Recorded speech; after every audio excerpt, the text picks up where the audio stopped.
Welcome back to the Encore Audio's YouTube channel. I'm Taper Dave, and this is my channel. You know, I have found a spindle full of sandy beach. It says Sandy B on it, but it is Sandy Beach. He passed some time ago. You can look down in the description. It gives a description of how and when he passed. He was at a step study, in his daily morning step study meeting, and reading the first step, and what a way to go. Anyways, I found a bunch of workshops and individual talks, the Brentwood meeting.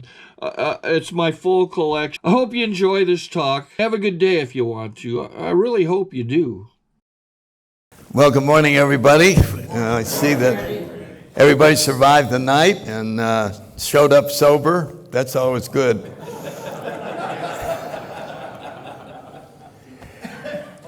It's hate to have a drunk at a retreat. There's no real protocol for handling that. But we'll dream it up, right, Bob? We'll have that ready for next spring. I'm working on it. Okay.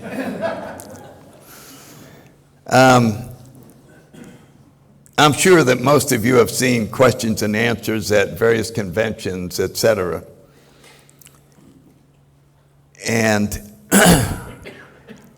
when someone answers a question, they're simply giving their perspective on what they think the answer is, given the perspective they have on life and the program at that time.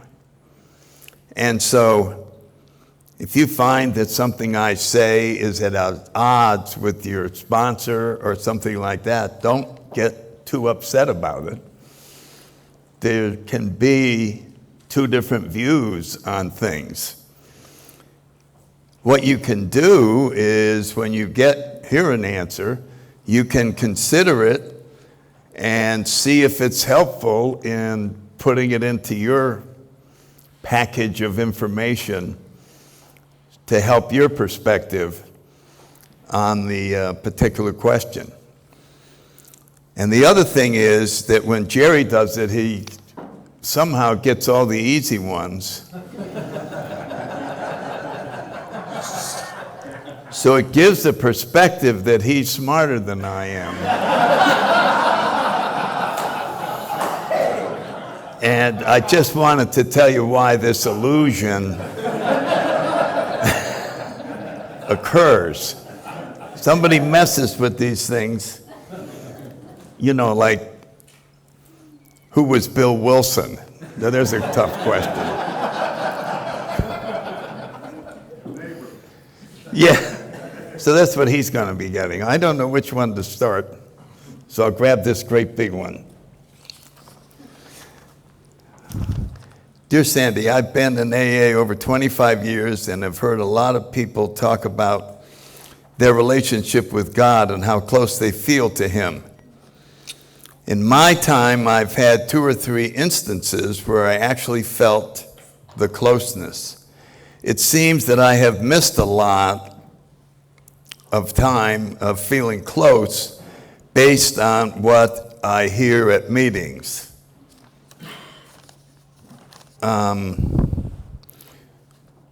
What have I missed?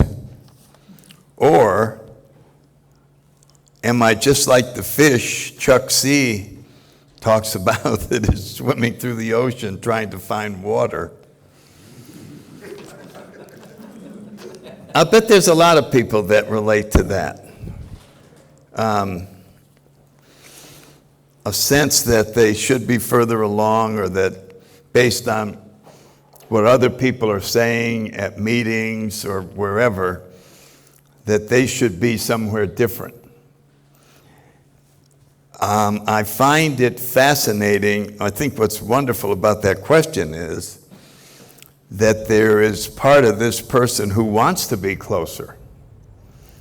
And that is a gift. A lot of people have to generate that.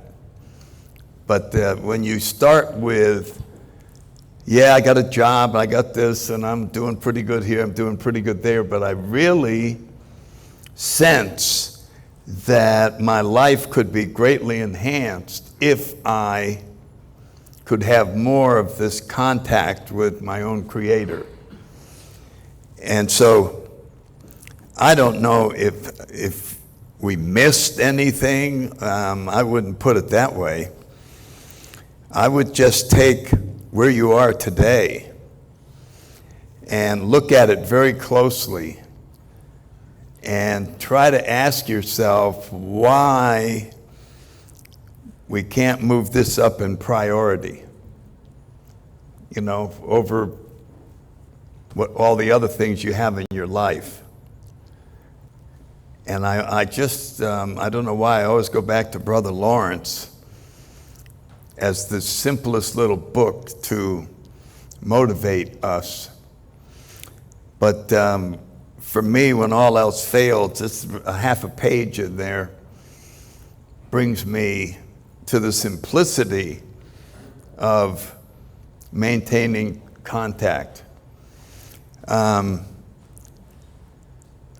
There's a lot that happens when we make a decision, like the whole third step. I don't know if it's been explained to you, but the key word in there is decision. Like you decide that or you've been thinking about going to college. You've postponed it, but you're thinking about it, and you talk about it, and I think it would be good to get a college degree. But when you decide to go to college, you go over and register, and you buy books. And a whole different thing happens when we make this decision. So don't treat it lightly. If you decide to improve your conscious contact or to move closer, it'll start happening, because it'll put things in a chain of events into place. That's why I like that page 25, whatever it is in the big book. God either is or he isn't. He's everything or he's nothing. And then it says, what was your choice to be? There it is. You make the choice. Well, I'm going to choose, as Chuck said, I'm going to choose God and live with the results, or I'm going to not choose God and live with the results. It is similar to a decision. It is one of the great powerful things. So that didn't answer the question, but it gave me a chance to talk. I'm sure the writer's going, geez, that's not what I was after. When a new guy is quitting drinking for her, okay, we'll throw this one away. Not himself. How much time do we give him to catch alcoholism for himself? Well, we all know, everybody knows this. You've either sponsored somebody or you are doing it. I am not going to go through the numerous times that happened to me.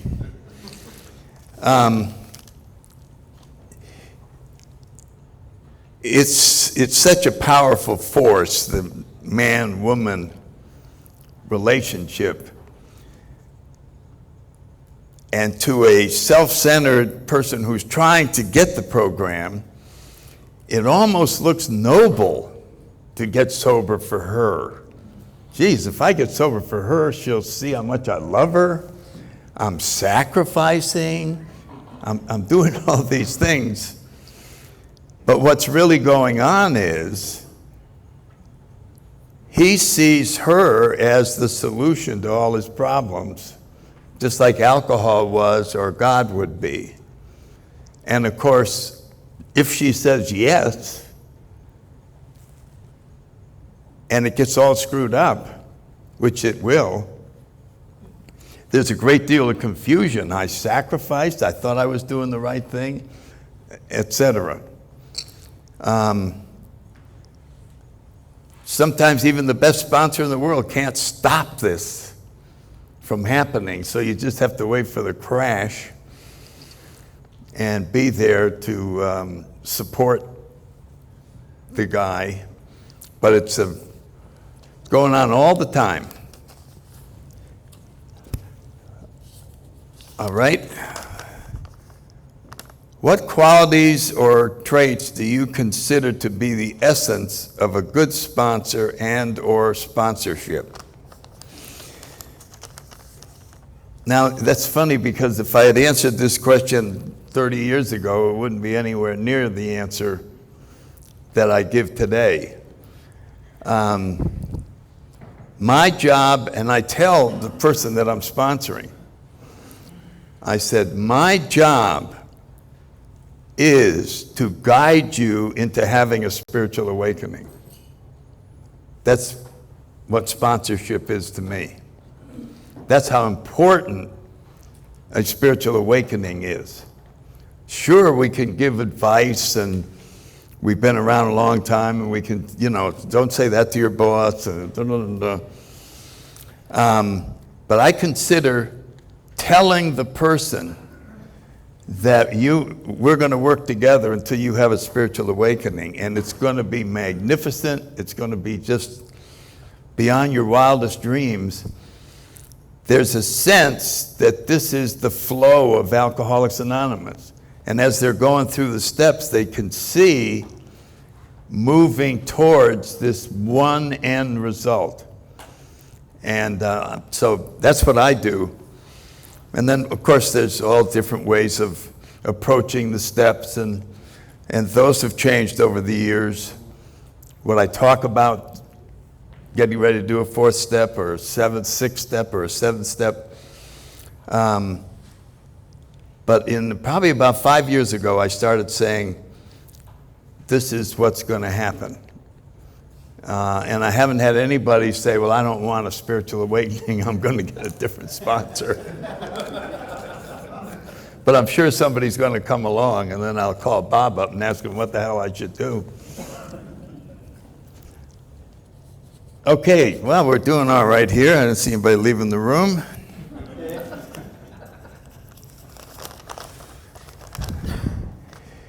If or when your sponsee, pigeon, as we call him, relapses and he's been through the steps with you, where do you start or restart step work with him? I don't know if it would be the same with everybody. I think I'd start and very quickly go through each step. And I think I would spend a great deal of time on step one. I would just go back and ask him to explain what powerless means, so I can hear his interpretation of powerlessness. And I would ask him, why do you think there's so many pages in our literature before we get to step two?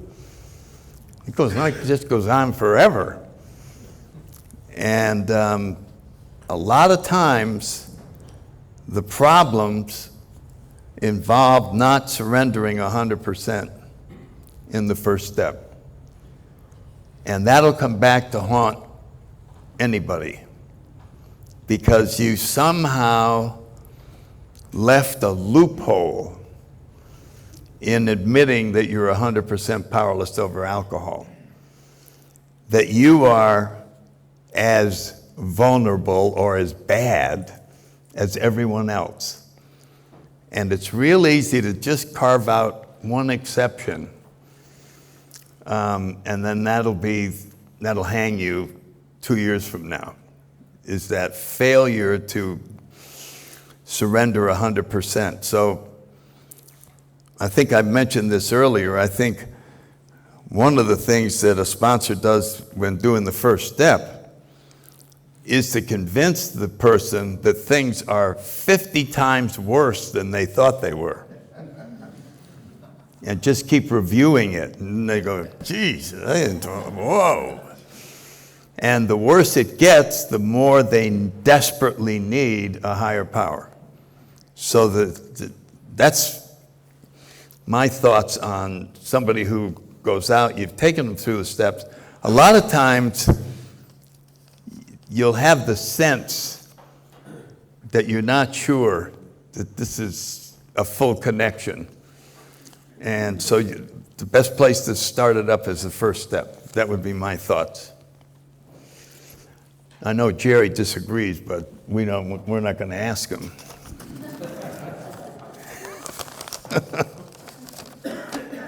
Did you write a question, Bob? Oh, good. Because I'd be able to tell it if he did. I would go, this is from Bob. Regarding the third tradition, I heard the story of the man who came to the group with a problem worse stigmatized than alcoholism, was a black drug addict, and at that time there were no African Americans or drug addicts in AA. Can you elaborate on this story, please? It's true. And the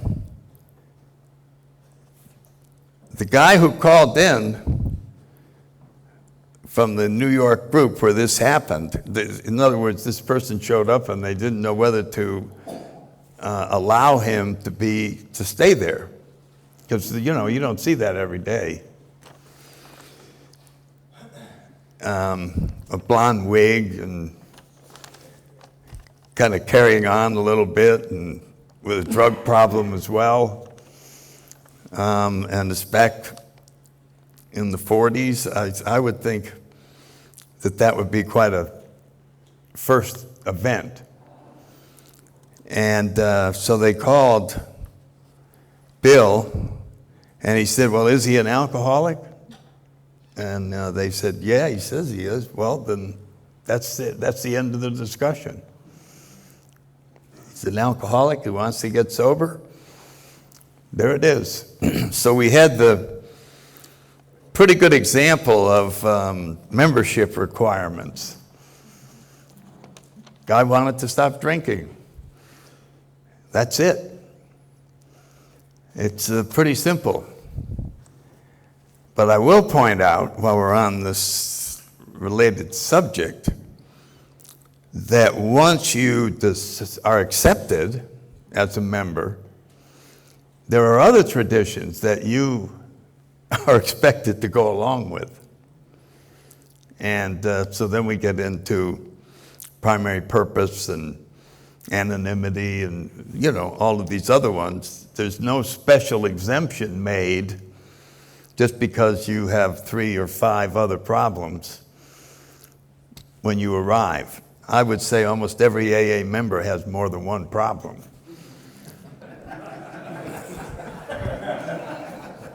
If you follow what I mean. You only have one, right, Bob? Everything.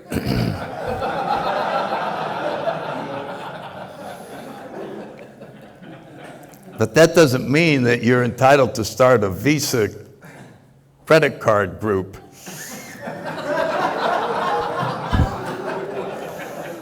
Of Alcoholics Anonymous just to deal with your... Line between observation and criticism.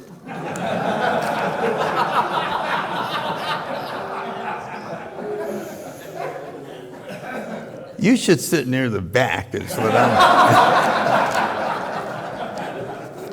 Don't you think? We have more fun doing stuff together, but Jerry, the same thing. And Scott Redmond, boy, I wish he was still around. Those of you that may not have met him, what an interesting person.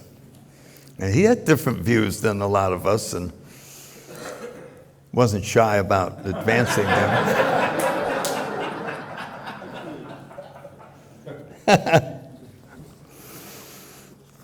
Okay, this is going along smoothly.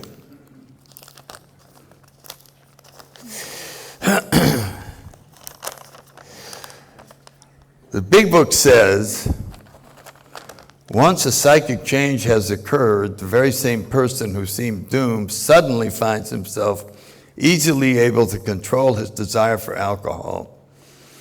The only effort necessary being that required to follow a few simple rules. What are the rules? Whatever your sponsor tells you they are.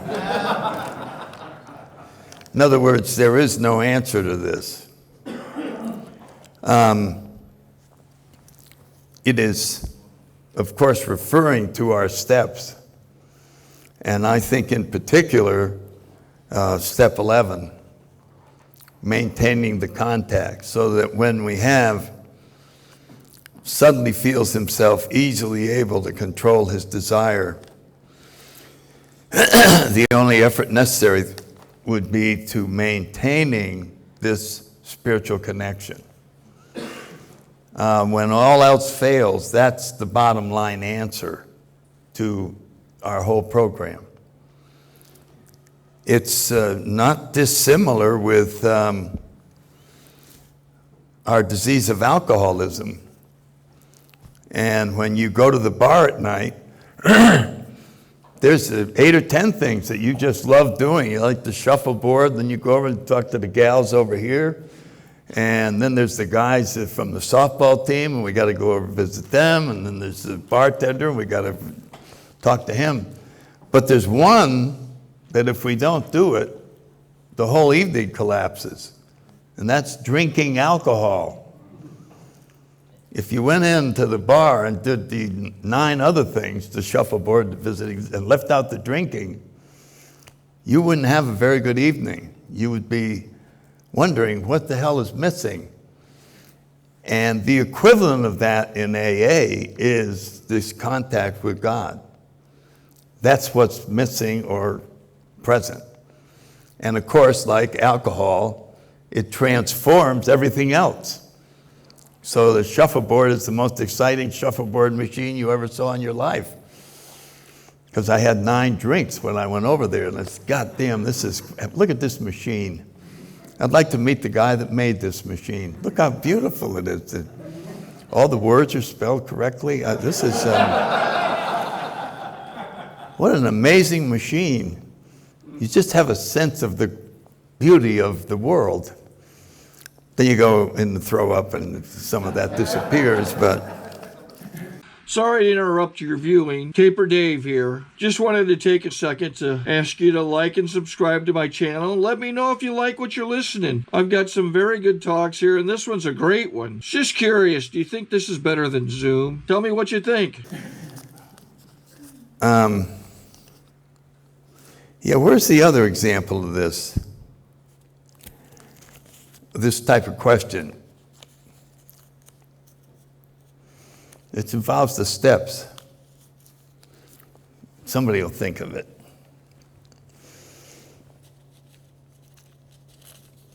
My mind is drawing a blank.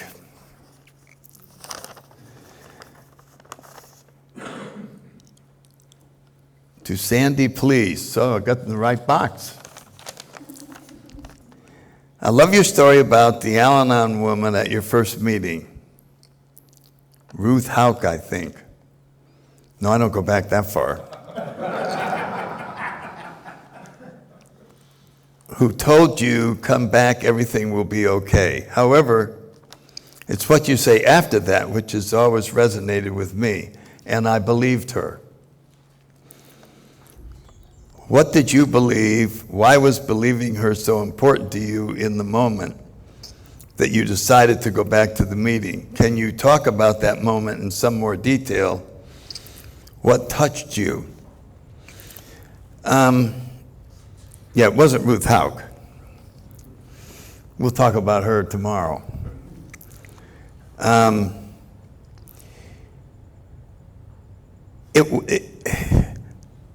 I didn't have anything to do with it. It was the same as when Ebby came to see Bill. If you recall that incident, Bill's drinking buddy calls him up and wants to come over and see him. And Bill's so excited because he has a bottle of gin that Lois didn't know about. And he invites him over, and they're going to reminisce about their old drinking days. And when Ebby comes in, He's sober, and there's something mysteriously wonderful about him. His eyes, the energy out of him. And he tells Bill, I got religion. And Bill goes, well, you can get rid of that. So the words mean nothing. I got religion. I found these people.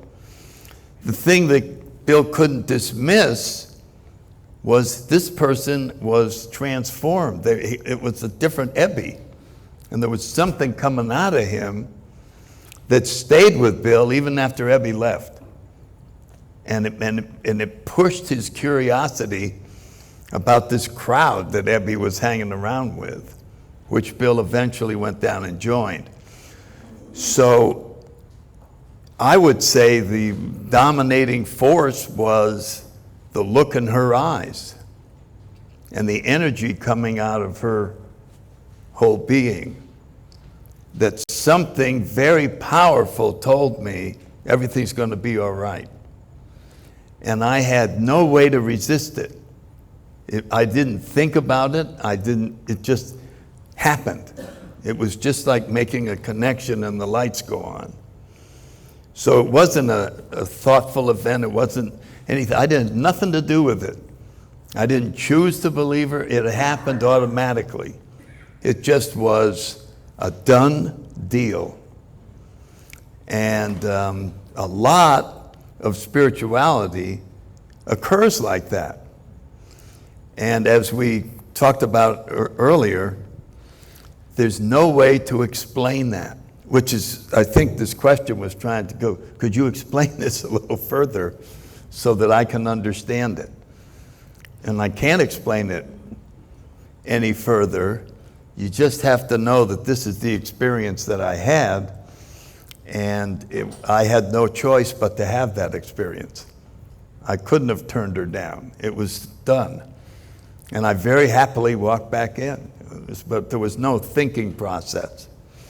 And a lot of spirituality is like that. You can't explain it, it's just you experience it, and then you can report the results. That's a good way to live. Okay. Am I doing all right, Jerry? Slow. Slow? Yeah, you need to get through way over half of them.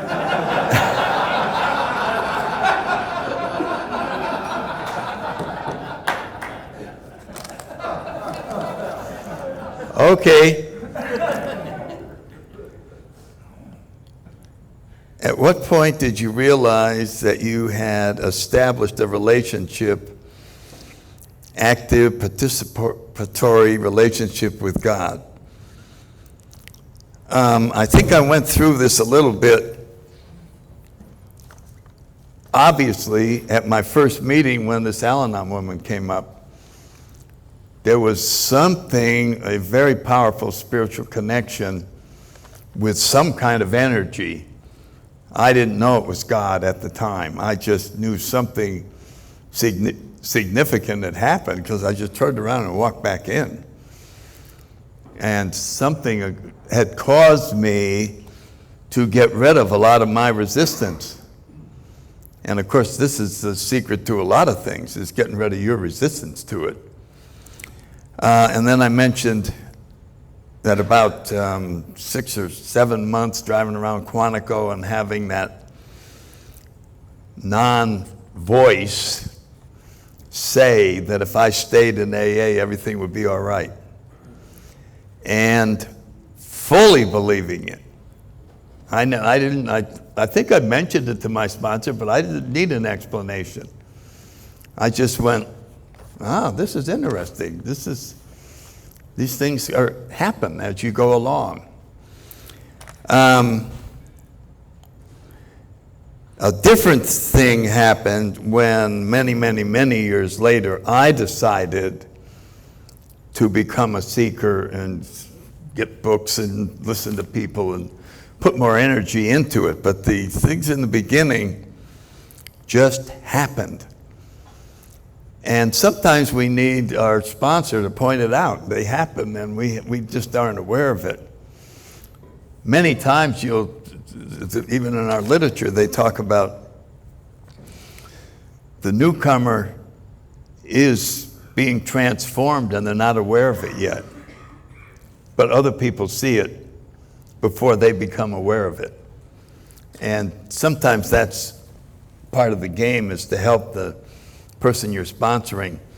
Well, let's just review how you're doing. And then you just come along and say, you know, I think your connection spiritually is widening quite a bit. Don't you agree?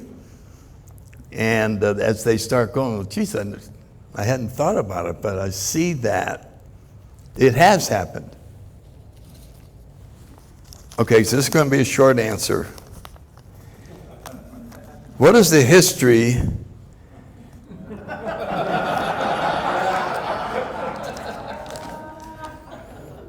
of God as you understand God? Where did this concept gain roots in AA? Bill's talk with Ebby, varieties of religious experience, appease the atheist when the book was written, or something other.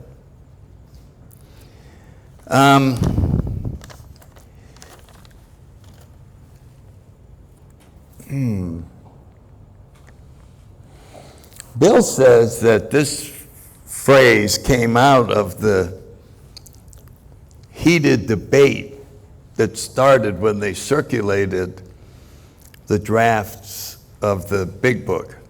He would be the primary author, and then he'd send it out to Akron, he'd send it around to different AAs in New York, and he got different reactions from where he sent it.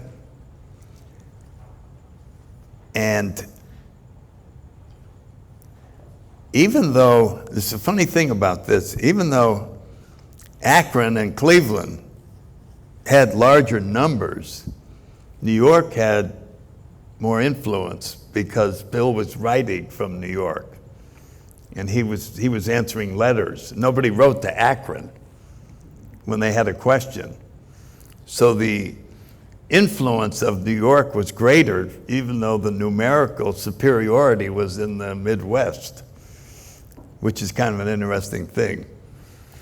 And in New York were Hank Parkhurst and who's the other one, Bob? Burwell. Jim Burwell. And they really felt that the God thing ought to be hidden. And that we tell people this is a psychological program. We're going to give you a different psychology about how to look at the world. And then, after we had them hooked, we would reveal that God was also part of this. But it would be too late for them to leave. Rather than leading with God, they felt that would drive away newcomers.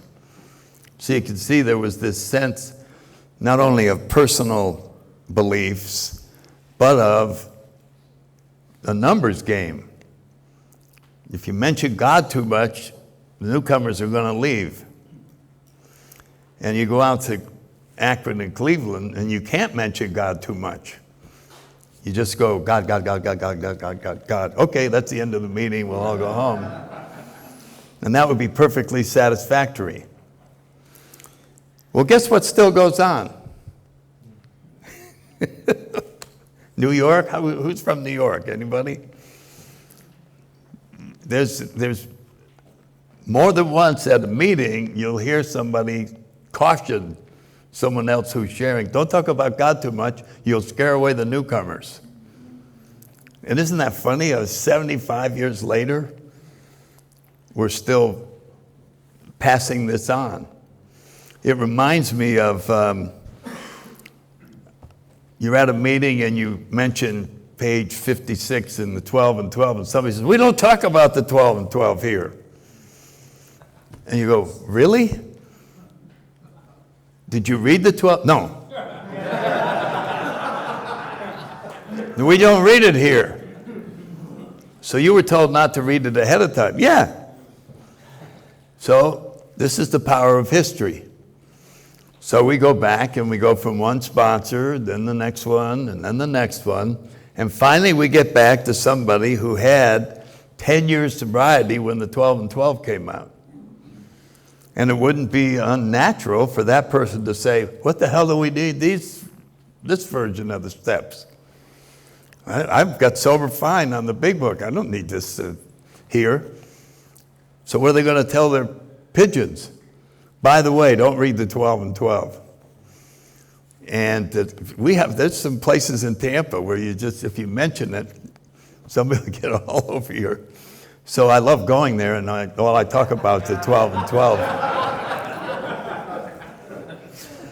But it's not that somebody read it and didn't like it. It's just that they were told they could get along fine without it. And when I first got sober, there was two old-timers in Fredericksburg, Virginia, and they had a fight with each other. And one of them left and took 30% of the group and went over and started another meeting. And they both swore, they told the members of the group, do not go to that other group. If you go over there, we're going to be very upset with you. Do not go to that other group. And you fast forward 45 years, and there's still some of that. No, I just don't go to that group. Why? I don't know. Somebody told me not to.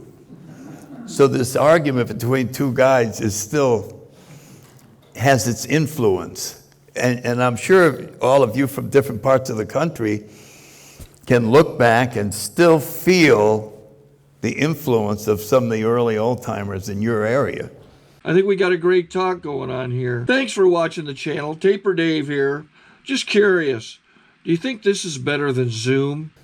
Where they just had this thing that if we're having a convention, it better be this way. I mean, and it's still being carried on. I stretched that one out, Jerry.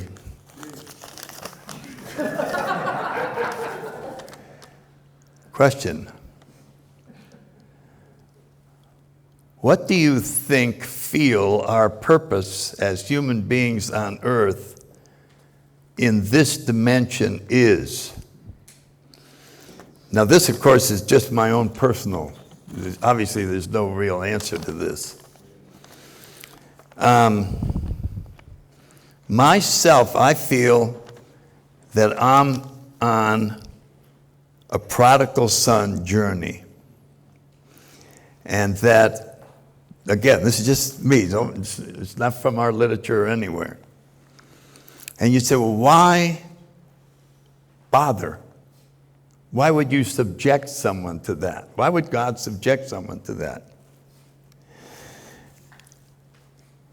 If we're in the light before we come here, and it's just wonderful. It's just heavenly. There's no pain. There's just this wonderful awareness of the love of the creator of the universe. How could you make it even better? Take it away and give it back. That's how you could do it. Take it away and give it back. So that, to me, the journey here is just serving that purpose. And if I can be useful while I'm waiting to go back, I'll be useful. But I'm not going to try and find any hidden meaning of this life here. It's an experience. And you have to, one of the things in spirituality is settling for having an experience instead of ruining the experience by trying to figure out what it was all about. You know, what did it mean? What was that for? Why did this happen? You just experience it. And then wait and experience something else. It is a great exercise in self-restraint to not analyze it or think about it. That's where spirituality comes in, is practicing not thinking about things And of course, I sponsor people all the time, and I'll tell them something, and they'll go, I got to go home and think about that. And I'm going, oh, Jesus. I don't want to be there when that process starts.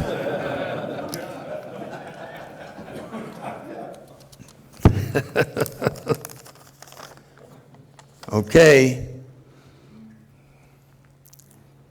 What's the difference between let go and let God versus turning your will and your life over to a higher power? Not much. They're both accomplishing the same thing. I'll talk about this more in the next lecture, but Ernie Kurtz, who's my favorite historian, called his history book Not God.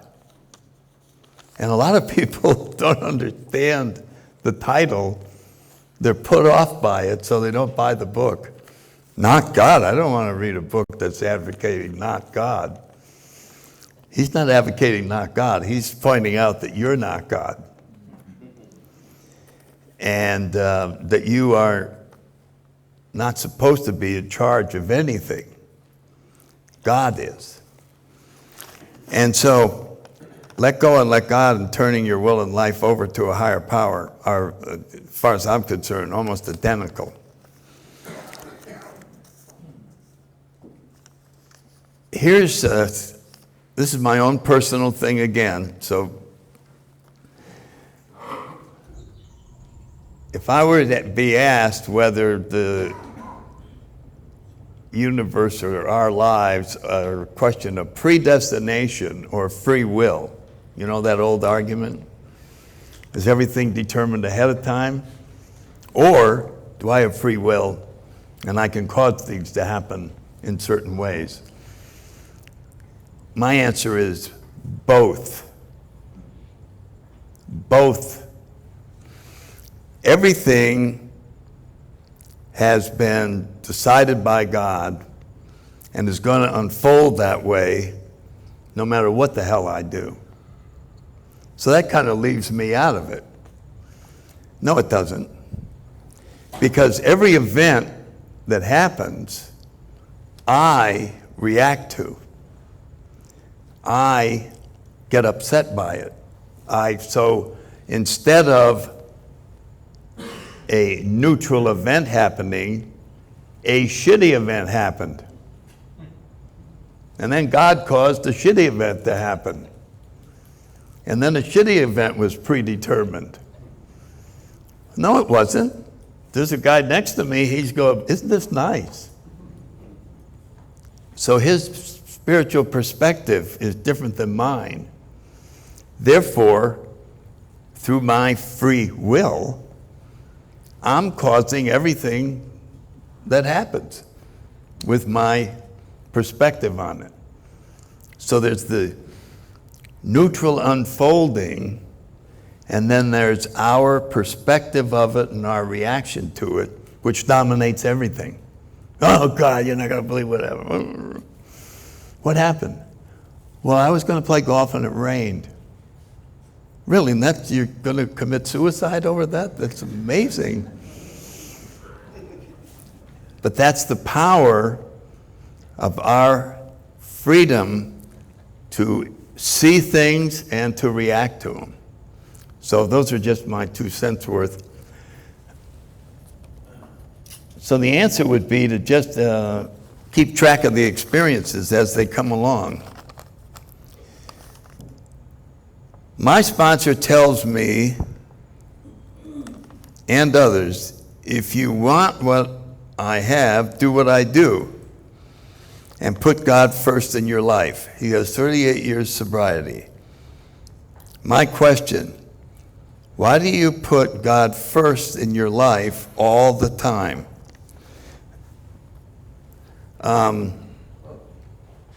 Well, why'd you put drinking first in your life before you got here? Because of the results that you got. There was no doubt. I mean, you know, I started out I didn't drink until work was over and I'm on my way home. But as I got smarter and smarter, I started having a drink on the way to work. This added a great deal to my day. I mean, geez, I was starting to enjoy work. And, we start bringing drinking into everything because it looks like it enhances it and all of that. The problem is we had the wrong higher power. But the same power is there to enhance each event as it happens during the day by making sure we're connected to this spiritual energy. How is that done? You could buy 1 million different books. One of my favorite is, and I think I've mentioned this, that for some unknown reason, the ego seems to allow us to take 4 breaths before it wants to know what's going on over there. 4 meditative breaths. And you're at your desk and you just make a habit every 15 minutes. You stop what you're doing, you just close your eyes, and you take 4 breaths. And no thinking is going on. You're just expanding the space that you're in. And you may get up to 10. And then all of a sudden, hey, what's going on? What are we going, blah, blah, blah. Well, if this is done 100 times a day, it's the equivalent of sitting down for 20 minutes of meditation. There's no difference. And it just creates a cushion around us and the events of the day. And that's just a simple beginning of why to keep this connection. It's very similar to sneaking drinks at work. It's just makes everything work better. And nobody's going to fire us for doing this. It's not the same as alcohol. All right, we're getting there, Jerry. There's 2 baskets, and I'm just finishing the one I got. Sandy, Dr. Bob had a desk plaque on humility. I love it and read it every day. Do you know the author? And does it appear in any AA literature? I have to confess, this is the first I heard of Dr. Bob's desk plaque on humility, so I probably won't be able to answer it. But this is the quote. This is nice. Now we're all going to get shared what was on Dr. Bob's desk. Perpetual humility, perpetual quietness of heart. It is to have no trouble. Wow. It is never to be fretted or vexed, irritable or sore. To wonder at nothing that is done to me, to feel nothing done against me. We're talking about high-powered language now. It is to be at rest when no one praises me and when I'm blamed or despised. It is to have a blessed home in myself where I can go in and be at peace, as in a deep sea of calmness when all around is seeming trouble. So this ties along with what we were just talking about. Maintaining this contact and humility is a permanent reminder that I should not try to go through life on my own. Never. And I'm glad this came up. Did everybody here already know about this? No, I guess not. Okay. Bob knew. He probably has a copy on your desk, right?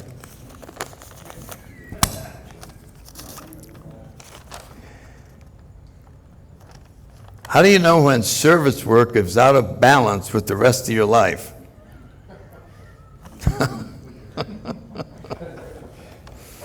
What is God's will there? I haven't got a clue.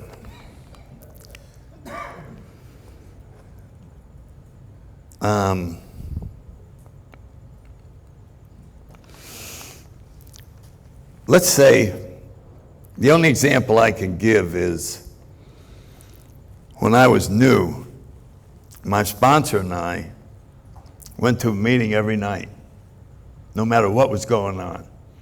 Oh, I'd like to go to the high school graduation, but I have to go to a meeting every night. I have to do, and if I could go back and change anything, it would be that. Putting my family up on a level that they belonged. Because this was, in the beginning, it may have been necessary to get a few months sobriety, but after a while, it was a pretty convenient excuse to get away from all the hassle and be out with the guys and go out to dinner afterwards, talk about the Marine Corps, talk about flying, and then come home and go, well, I stayed sober another day. So I would say that that's an example of it being out of control. And I would say the other time would be if that's all you talk about. If every time you're sharing at a meeting you go, yeah, I took a meeting to a jail last night, just wanted everyone to know. Took a meeting to a jail the night before, in case you're curious.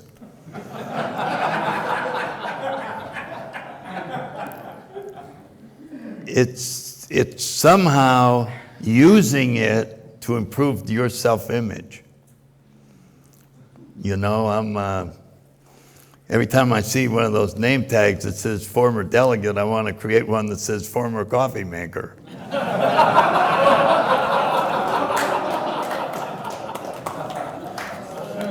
Oh, I'm sorry. Are there any delegates here?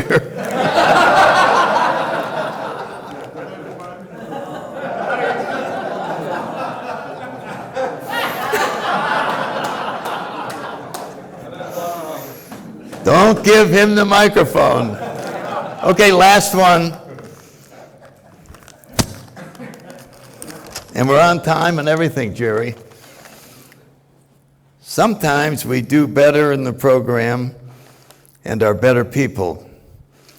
Why do we so often revert to the difficult and obnoxious persons we were when drinking, even after 20 plus years? I don't know anyone who doesn't fit in this category, if that makes you feel better.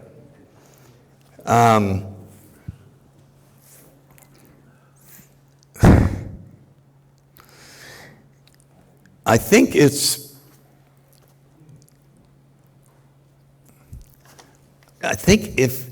it wasn't hard, it wouldn't have any value. And that's an important thing to remember. If it isn't difficult, if somebody could just go, okay, for the next year, the whole room will be serene. After 6 months of serenity, you'd be just going, so? Because you didn't have to struggle for it. There wasn't the series of failures, and then you pick yourself up. And you know that when you do achieve that sense of humility and serenity, that it was worth the failures. That's what it gave it its value, was the struggle. So I think it's built in automatically to give your life value. And so then all we have to do is accept the fact that this is the way the ball game is laid out, and try not to be that frustrated when we lose our temper or whatever the heck it is and have to go make an amend. Well, I'm back again. We're at the end of the time. We finished the questions, and I thank everybody for your attention. And Bob Bazans is next. Those were good ones, right? Take care and have a good day if you want to. Okay, this is how I prepare my drone for launching. I like to do it inside the cab of my truck so I'm not standing outside in the weather.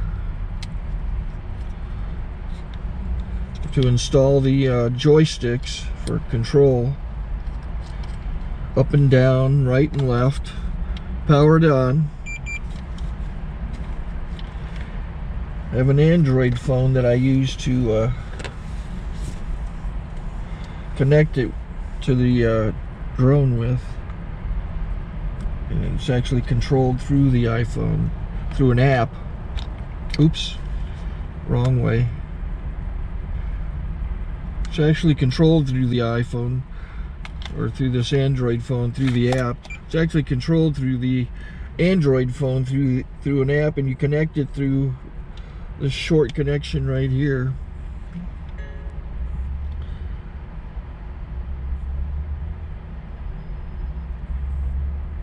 Remote control connected. Remote control's connected. So I pull out the drone. I have to extend the legs. Long legs extended first, then the short legs. Remove the gimbal protector. Set that aside, then power it on one short burst, then one long burst. I lay it down. So I have to go to calibrate. So the drone's not connected yet.